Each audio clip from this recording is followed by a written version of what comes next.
तो लीजिए प्यारे विद्यार्थियों, हमारे पास में आ चुका है कक्षा 9वीं अर्धवार्षिक परीक्षा 2025-26 का आपका 27 नवंबर को होने वाला पूरा क्वेश्चन पेपर और इसका पूरा सॉल्यूशन। जी हाँ प्यारे बच्चों, यहाँ पर मैं आपको पूरा का पूरा जैसा पेपर बताऊंगा ना, ठीक वैसा का वैसे क्वेश्चन पेपर आपको परीक्षाओं में देखने को मिलेगा। एक भी क्वेश्चन का आंसर प्यारे बच्चों यहाँ से आपका मिस नहीं होगा। देखो प्यारे बच्चों, ये जो पेपर मैं आपको बता रहा हूँ ना, ये 27 नवंबर को होने वाला पूरा का पूरा पेपर है। और जैसा पेपर प्यारे बच्चों मैं आपको अब बताऊंगा ना, ठीक वैसा का वैसे क्वेश्चन पेपर आपको परीक्षाओं में देखने को मिलेगा। तो चलो अपन जल्दी से अब आगे बढ़ते हैं, समझते हैं आपके 27 नवंबर को होने वाले पूरे पेपर को और इस पेपर के पूरे सॉल्यूशन को। देखिएगा प्यारे बच्चों, इस प्रकार का पेपर आपको परीक्षाओं में देखने को मिलेगा।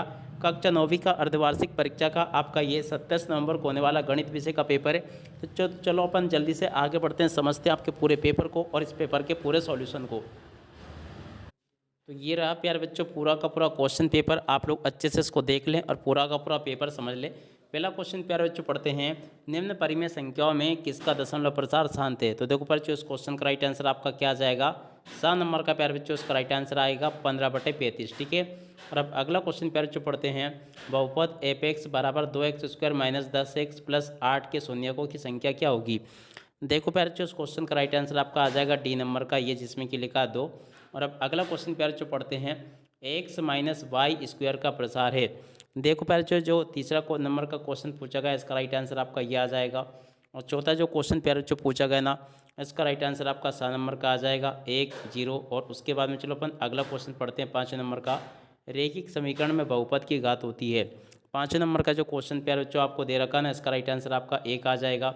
और अब अगला क्वेश्चन प्यारे बच्चों पढ़ते हैं, दो बिंदुओं से होकर गुजरने वाली रेखाओं को की संख्या होती है। तो देखो बच्चों, दो बिंदुओं से रेखा जो गुजरती है ना, उसका राइट आंसर प्यारे बच्चों आपका 1 आ जाएगा। अब चलो अपन अगला क्वेश्चन पढ़ते हैं। तो देखो बच्चों, अगला जो क्वेश्चन दे रखा ना, निम्न में से प्रतिवर्ती कौन होगा। तो देखो बच्चों, 7वें नंबर का जो क्वेश्चन आपको दे रखा ना, इसका राइट आंसर आपका क्या आ जाएगा। तो देखो प्यारे बच्चों, 7वें नंबर के क्वेश्चन का राइट आंसर आपका आ जाएगा दा नंबर का 215 डिग्री का। और अब अगला क्वेश्चन प्यारे बच्चों पढ़ते हैं, निम्नलिखित में से सर्वांग समता की कसौटी है। देखो प्यारे बच्चों, यहाँ पर जो 8वें नंबर का क्वेश्चन दे रखा ना, इसका राइट आंसर आपका दा नंबर का आ जाएगा। और अब 8वें के बाद में देखो अगला क्वेश्चन पढ़ते क्या दे रखा है, समचतुर्भुज के विकर्ण होते हैं। देखो प्यारे बच्चों, ये जो 9वें नंबर का क्वेश्चन दे रखा है ना, इसका राइट आंसर आपका आ जाएगा लंब समद्विभाजक होते हैं। और अब अगला क्वेश्चन, वृत्त की सबसे बड़ी जीवा होती है। 10वें नंबर का जो क्वेश्चन प्यारे बच्चों पूछा है, इसका राइट आंसर आपका व्यास आ जाएगा। और अब अगला क्वेश्चन, चक्रीय चतुर्भुज के सम्मुख कोण होते हैं। देखो प्यारे बच्चों, 11वें नंबर का जो क्वेश्चन पूछा ना, इसका राइट आंसर आपका आ जाएगा चक्रीय चतुर्भुज के संपूरक कोण क्या होते हैं। प्यारे बच्चों, देखो 11वें नंबर के क्वेश्चन का राइट आंसर आपका संपूरक आ जाएगा।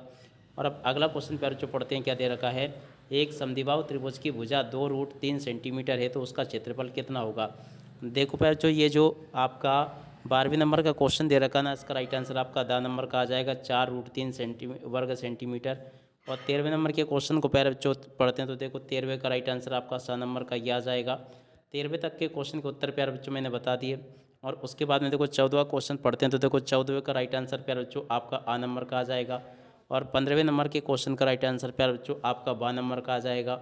और छठे नंबर का जो 16वें नंबर का जो क्वेश्चन प्यारे बच्चों आपको दे रखा है, 16वें का राइट आंसर भी आपका 7 नंबर का आएगा। और 17वें नंबर के क्वेश्चन का राइट आंसर भी प्यारे बच्चों आपका दा नंबर का होगा। और 18वें नंबर के क्वेश्चन का राइट आंसर प्यारे बच्चों आपका 7 नंबर का ही आ जाएगा। तो ऐसे देख सकते हो, यहाँ तक के सभी क्वेश्चन के उत्तर मैंने आपको बता दिए। उसके बाद में देखो यहाँ से रिक्त स्थानों की पूर्ति को पूरा कर लेना। रिक्त स्थान पूर्ति में पहला रिक्त स्थान पढ़ते हैं, 2 + √3 एक संख्या है। तो देखो बच्चों, ये कैसे संख्या है, ये आपकी अपरिमेय संख्या होगी। और अब अगला क्वेश्चन, 3x² - 2x + 5 में x का गुणांक क्या होगा। तो देखो बच्चों, इसका राइट आंसर आपका आ जाएगा -2 होगा।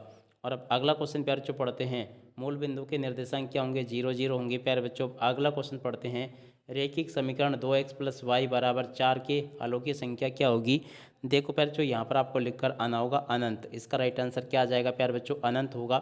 और अब अगला क्वेश्चन अपन पढ़ते हैं, किसी रेखाखंड के मध्य बिंदु की संख्या होगी। 5 नंबर का जो क्वेश्चन प्यारे बच्चों आपको दे रखा है, इसका राइट आंसर आपका 1 आ जाएगा। एकांतर कोण माप में होते हैं। छठे नंबर का जो क्वेश्चन प्यारे बच्चों आपको दे रखा ना, यहाँ पर आपको लिखकर आना होगा, ये बराबर होते हैं। क्या लिखोगे प्यारे बच्चों, बराबर।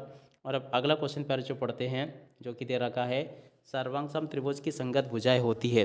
देखो प्यारे बच्चों, सर्वांग सम त्रिभुज की संगत भुजाएं भी बराबर होती है। क्या लिखोगे, यहाँ से बराबर लिख कर आओगे। और अब अगला क्वेश्चन प्यारे बच्चों पढ़ते हैं, समांतर चतुर्भुज के आसन कोणों का योग होता है। देखो पर जो 8वें नंबर के क्वेश्चन का उत्तर भी आपका बराबर आ जाएगा, यहाँ पे भी आपको बराबर लिख देना है। और अब अगला क्वेश्चन, अर्धगोले के वक्रपृष्ठीय क्षेत्रफल का सूत्र क्या होगा। देखो पर जो ये जो क्वेश्चन आपसे पूछा ना, इसका राइट आंसर आपका आ जाएगा 2πr²। क्या लिखोगे, 2πr², इसका राइट आंसर आएगा। और अब अगला क्वेश्चन पढ़ते हैं, समद्विबाहु त्रिभुज की समान भुजाओं के सम्मुख कोण होते हैं। देखो पर जो 10वें नंबर का जो क्वेश्चन पूछा ना, इसका राइट आंसर आपको लिख देना यहाँ पर बराबर होते हैं। तो बराबर आप लोग इस प्रकार से लिख लें। और उसके बाद में देखो आगे आपके पेपर में परीक्षाओं में क्वेश्चन इस प्रकार से पूछे जाएंगे, तो आप लोग इन प्रश्नों को भी पढ़ लेना। उसके बाद में देखो आगे आपके पेपर में परीक्षा में क्वेश्चन ऐसे आएंगे, तो आप लोग इन प्रश्नों को पढ़ लें और पूरा का पूरा समझ लेना। जैसा पेपर प्यारे बच्चों मैं आपको बता रहा हूँ ना, ठीक वैसा का वैसे क्वेश्चन पेपर आपको परीक्षाओं में देखने को मिलेगा। आप चलो मैं आपको इन सभी क्वेश्चन के आंसर और बता देता हूँ। तो यहाँ से देख कर लिख लें आप लोग और पूरा का पूरा इसको समझ लें। देख सकते हो यहाँ तक के सभी क्वेश्चन के उत्तर बता दिए, उसके बाद वाले क्वेश्चन के उत्तर ये लिखे हैं और उसके बाद के क्वेश्चन के उत्तर प्यारे बच्चों ये दे रखे हैं। और उसके बाद में जो क्वेश्चन प्यारे बच्चों पूछा है, समांतर रेखाओं की परिभाषा लिखी है। तो देखो प्यारे बच्चों समांतर रेखाओं की परिभाषा को यहाँ से देख कर लिख दे। और उसके बाद में जो क्वेश्चन प्यारे बच्चों पूछा परीक्षाओं में, इन क्वेश्चन के उत्तर को यहाँ से देख कर लिख देना। आदिकोण को प्यारे बच्चों आपको यहाँ से परिभाषित कर देना। उसके बाद वाले क्वेश्चन ये दे रखे हैं। और 4 सेंटीमीटर भुजा वाले समबाहु त्रिभुज का क्षेत्रफल आपको ज्ञात करना है। इस क्वेश्चन के उत्तर को यहाँ से देख कर लिख दें और उसके बाद वाले क्वेश्चन को यहाँ से देख कर लिख देना।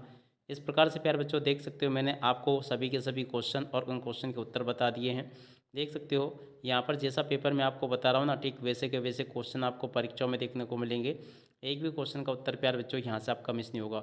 उसके बाद में जो अब आगे क्वेश्चन पूछा आपके पेपर में, उनको यहाँ से देख कर लिख दो। ये भी बता दिए मैंने आपको। प्रश्न नंबर 17, 18, 19 तक के सभी क्वेश्चन के उत्तर बता दिए। प्रश्न नंबर 19 को यहाँ से देख लेना, 20 का उत्तर ये लिखा है। 21वें क्वेश्चन का उत्तर प्यारे बच्चों यहाँ पर दे रखा है। प्रश्न नंबर 22 के उत्तर को यहाँ से देख लें। 23वें क्वेश्चन के उत्तर को प्यारे बच्चों यहाँ से देख लो। इस प्रकार से मैंने आपको सभी के सभी क्वेश्चन के उत्तर बता दिए। अब इसी के साथ में इस वीडियो को यहीं पर पूरा करते हैं। नमस्कार, जय हिंद, जय भारत।